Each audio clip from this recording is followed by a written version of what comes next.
Minsan, mas pinipili na lang ng mga lalaki na bumitaw kaysa magstay pa. Not because he stopped loving you, but because paulit-ulit na lang kasi yung sakit. And no matter how much they tries, hindi pa rin enough. They still got hurt, no support system, and invalidated.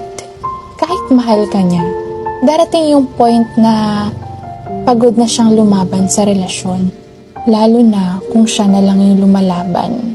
Oo, masakit sa kanilang umalis. Pero mas masakit sa kanila yung araw-araw nararamdaman nila na wala naman silang halaga. Hindi yun sign ng kahinaan. Yun yung pinakamalakas at pinakamatapang na desisyon na gagawin nila.